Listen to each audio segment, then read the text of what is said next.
Every time I research a case like this one, there is a moment, usually somewhere in the middle of the facts, where I have to stop reading. Not because the information is hard to find, but because it becomes hard to hold. This is one of those cases.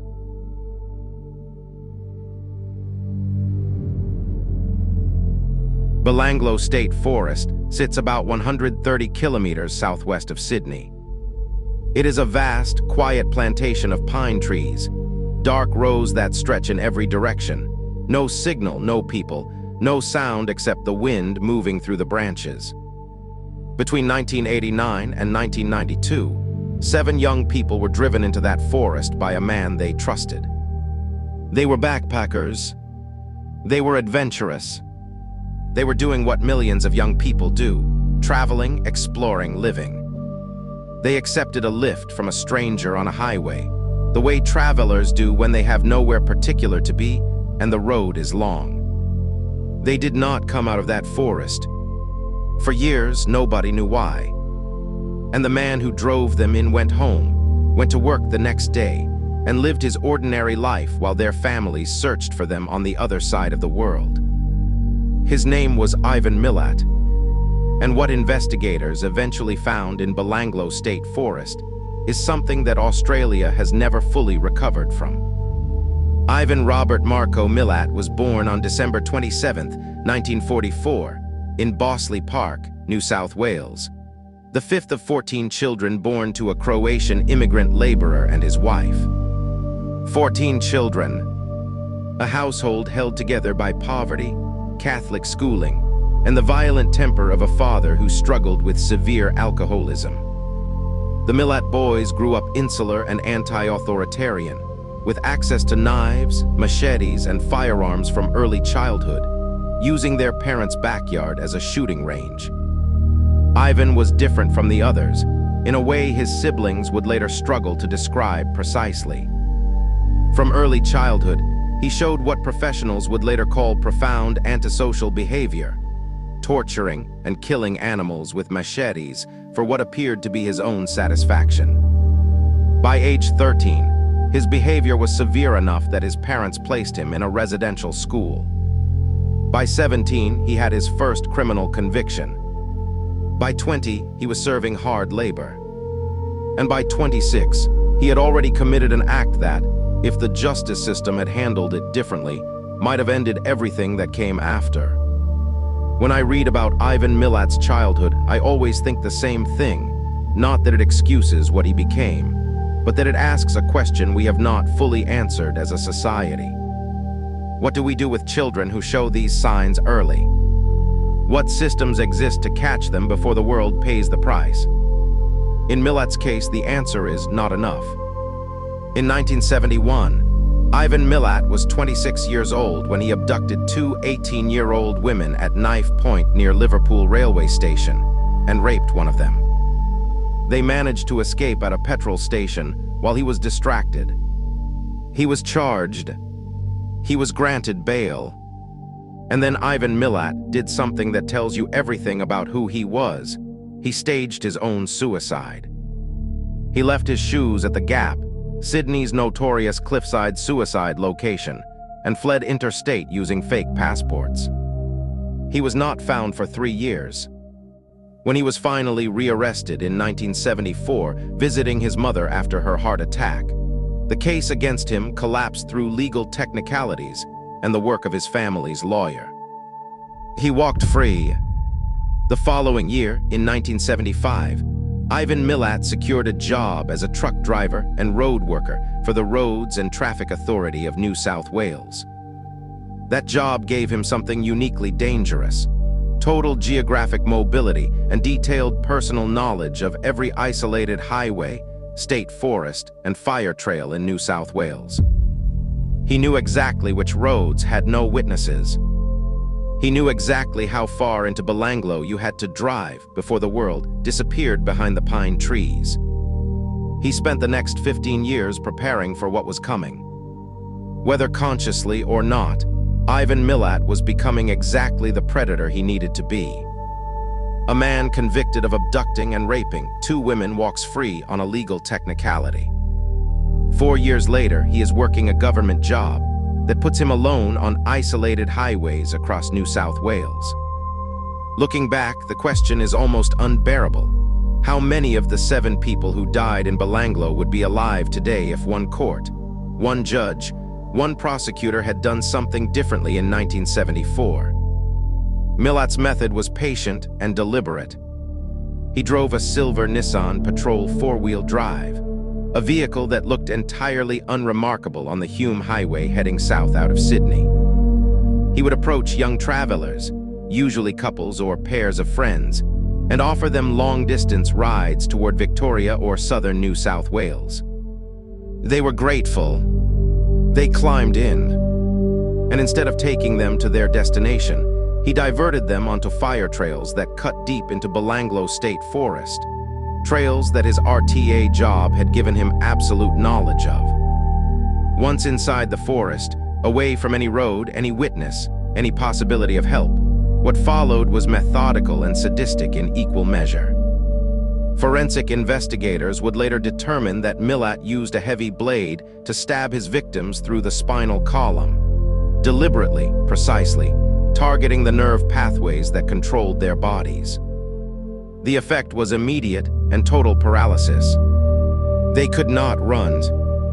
They could not fight. They were conscious and aware of everything happening to them, but their bodies no longer responded.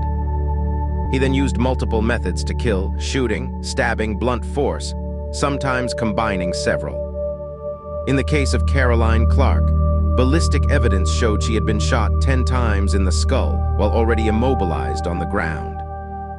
Investigators concluded she had been used as live target practice. I want you to hold that sentence for a moment, because reading it for the first time changed the way I thought about this case entirely. I want to tell you about each of them, not as victims, as people, because that is what they were, people with plans, with families waiting for them, with futures they were excited about. James Gibson was 19 years old. Deborah Everest was 19. They were a couple from Victoria who disappeared on December 30th, 1989. They were hitchhiking to a music festival. Their backpacks were found months later 120 kilometers away, deliberately placed there by Milat to confuse police timelines. They were not found for 4 years. Simone Schmidl was 20 years old and German. She disappeared on January 20th, 1991, hitchhiking from Sydney to Melbourne to meet her mother for a camping trip. Her mother waited at their agreed meeting point. Simone never arrived. Anja Habschied was 20 and Gabor Neugebauer was 21, a German couple who left a hostel in King's Cross on December 26, 1991, planning to travel to Darwin. Gabor was found shot 6 times in the head. Anja's body was found 50 meters away. She had been decapitated. Despite one of the most extensive forensic searches in Australian history, her skull was never found. Caroline Clark was 21, and Joanne Walters was 22, 2 British friends who left Sydney on April 18, 1992, to hitchhike south for fruit-picking work. They were the first to be discovered. On September 19, 1992, 2 people orienteering in Belanglo came across a partially covered body. The next day, police found the second one, 30 meters away. That discovery, a runner in a forest, stumbling onto what lay beneath the pine branches, was the moment everything began to unravel for Ivan Milat. Though he did not know it yet, Simone Schmidl's mother waited for her at their agreed meeting point. I keep coming back to that detail. She had a specific place and a specific time, and she waited there. And Simone never came. There is no way to write that sentence that makes it hurt less. Following the discoveries of late 1993, the New South Wales Police established Task Force Air, a team of more than 20 elite detectives led by Superintendent Clive Small. The government issued a record $500,000 reward. The investigation was extraordinary in its scope. Analysts ingested vast databases, RTA payroll logs, firearms registrations, gym memberships, vehicle records, cross-referencing everything against the geographic and forensic profile of the killer. They reduced a list of 230 suspects to 32. Ivan Milat was on that list. But the break that cracked the case wide open did not come from a database. It came from a phone call from the other side of the world. On November 13, 1993, British backpacker Paul Onions called Task Force Air from the United Kingdom.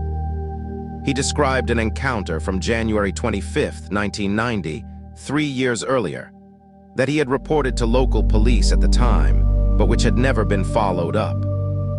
He had been hitchhiking from Liverpool Station when a man calling himself Bill offered him a lift.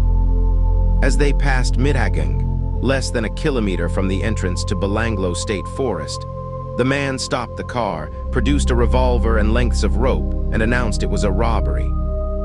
Paul Onions ran. He ran down the highway as the man fired shots at him. He flagged down a passing car. He reported it to police that same day.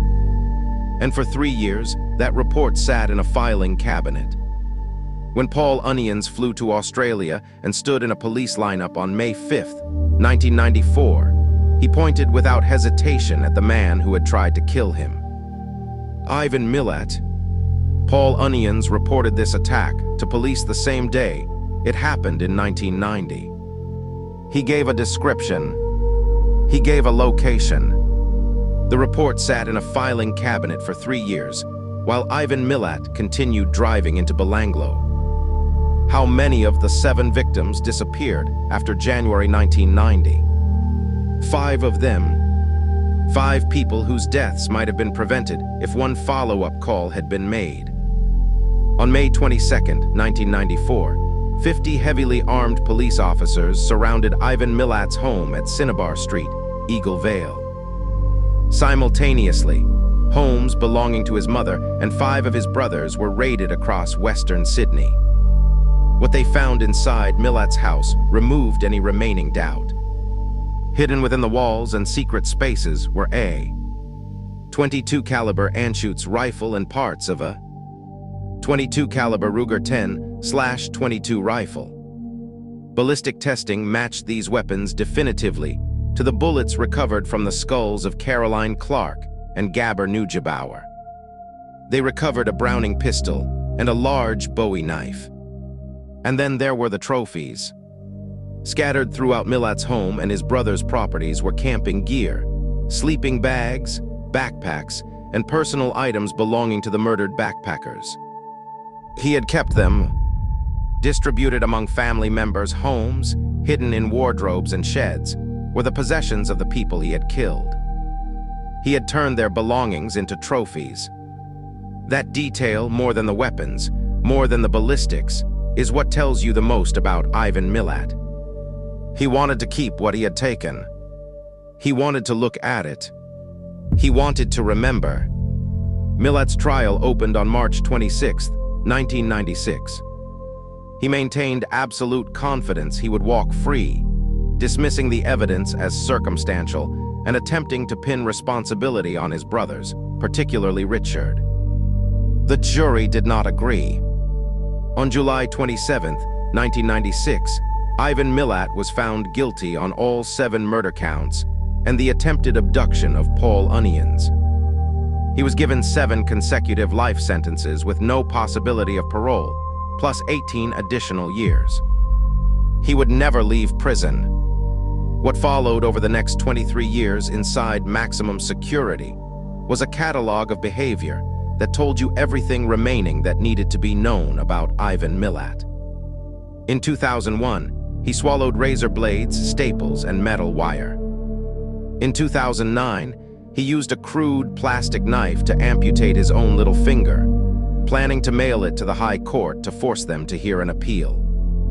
In 2011, he went on a 9-day hunger strike and lost 25 kilograms in an attempt to force prison authorities to give him a PlayStation 3. The High Court dismissed every single appeal. In 2019, he was diagnosed with terminal cancer. Detectives visited his deathbed 8 separate times. They played him audio recordings of the victims' families. They asked him for the truth, for closure, for the names of anyone else he had killed. Ivan Milat lay in that hospital bed, chained to it, and said nothing. He died on October 27, 2019, at age 74. He left a letter demanding that New South Wales taxpayers fund his funeral. The corrections minister denied the request. He was cremated. The cost was taken directly from his prison bank account. The story of Ivan Milat does not end with Ivan Milat. In November 2010, 11 years after the backpacker murders trial, while Ivan was still alive in Goulburn Supermax, his 19-year-old great-nephew Matthew Milat lured a 17-year-old boy named David Ochterlony into the Belanglo State Forest on David's birthday. Into the same forest, the same trees, the same fire trails. Matthew Milat killed David Ochterlony with a double-headed axe, while his accomplice recorded the killing on a mobile phone. During the attack, Matthew Milat boasted about his great uncle's legacy. He wanted to be part of it. He saw it as something to inherit. He was sentenced to 43 years in prison. Some things pass through families like money or land, or the color of someone's eyes. In the Milat family, something darker passed through.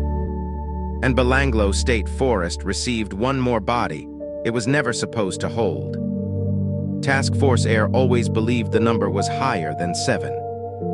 Ivan Milat's RTA job placed him at the location of multiple unexplained deaths going back to 1962. In 1971, he boasted to co-workers about burying a girl in the bush the day after 20-year-old Karen Rowland was found dead in a pine plantation near Canberra.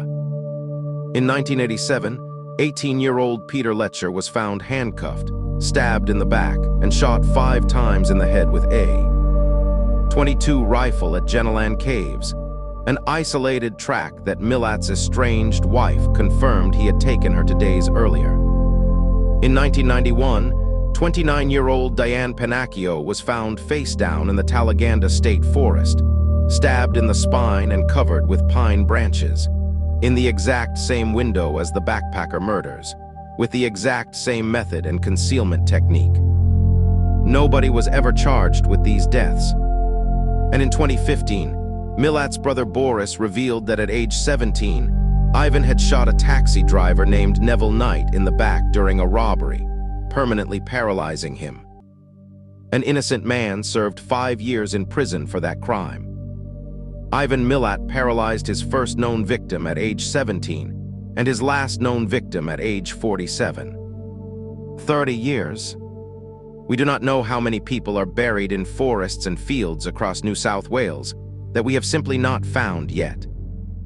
Every time I finish a case like this one, I sit with it for a while before I move on. Because I think that is the least we can do, just sit with it. Not rush past it to the next story. James, Deborah, Simone, Anya, Gabber, Caroline, Joanne. They got into a car on a highway because that is what young travelers do. They trusted a stranger because most strangers on highways in Australia are exactly what they appear to be. They had no reason to believe that the man who offered them a ride was anything other than what he claimed to be. They were 21 years old. They were 19. They were excited about where they were going. And what happened to them in Belanglo State Forest is something that their families have had to carry for more than 30 years. The Hume Highway is still there. Belanglo is still there. And somewhere in the pine trees, there may still be answers that Ivan Milat took with him to his grave. If this case affected you the way it affects me every time I come back to it, subscribe to Vault of Crime. We cover the cases that deserve more than a headline. The ones that stay with you. The ones that matter. We will see you in the next one.